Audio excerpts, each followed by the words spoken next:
Jack Kerouac's On the Road is more than a novel. It's a map of the American soul in motion. Beneath its fast cars, wild parties, and endless highways lies a profound spiritual search, a yearning for freedom, belonging, and meaning in the vastness of post-war America.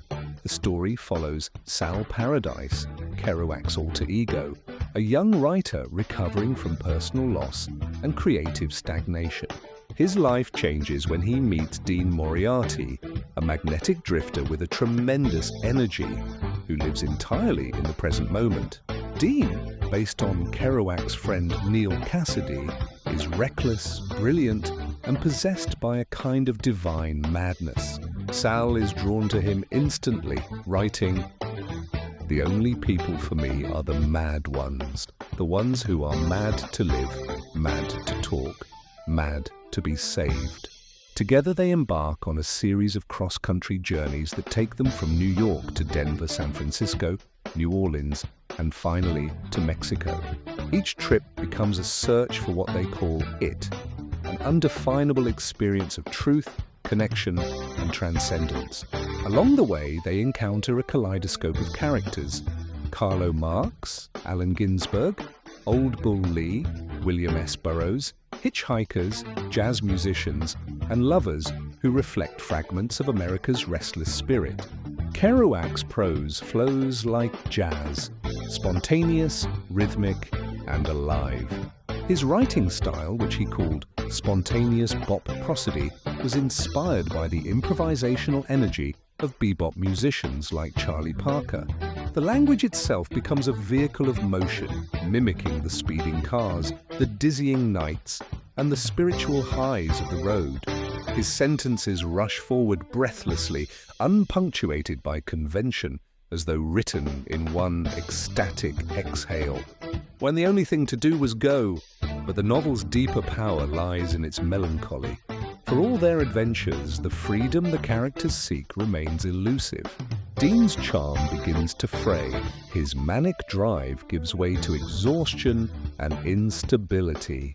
Sal watches as his friend's life unravels under the weight of his own intensity. In Mexico, at the novel's end, Sal falls ill, and Dean, once the blazing center of his world, leaves him behind. The road, which once promised transcendence, leads instead to solitude and reflection. Nobody knows what's going to happen to anybody besides the forlorn rags of growing old. Sal muses, a line that captures the aching heart of Kerouac's vision. Through these travels, On the Road becomes a chronicle of the post-war generation's disillusionment. America itself is both the stage and the symbol, vast, alluring, but often empty. The road mirrors the inner journey of young people searching for authenticity in a world that feels mechanical and spiritually hollow. Yet Kerouac never loses sight of the beauty in that quest, the courage it takes to search, to move, to burn brightly even for a moment. The novel is also deeply spiritual. Though often associated with rebellion and hedonism, Kerouac was a devout Catholic and Buddhist seeker. His characters' wanderings are pilgrimages, imperfect but sincere attempts to touch something sacred in ordinary life. Sal's final reflection on Dean is filled with compassion and quiet understanding. I think of Dean Moriarty. I even think of old Dean Moriarty, the father we never found. I think of Dean Moriarty. The repetition transforms Dean from man to myth, from friend to eternal symbol of the restless human spirit. Written in 1951 and published in 1957, On the Road became the defining work of the Beat Generation, a movement that celebrated spontaneity, intuition, and truth over conformity and materialism. It influenced not only literature but also music, film, and the counterculture that followed. Today, it remains a timeless ode to the restless heart, the one that cannot stop searching for meaning, even when the map runs out.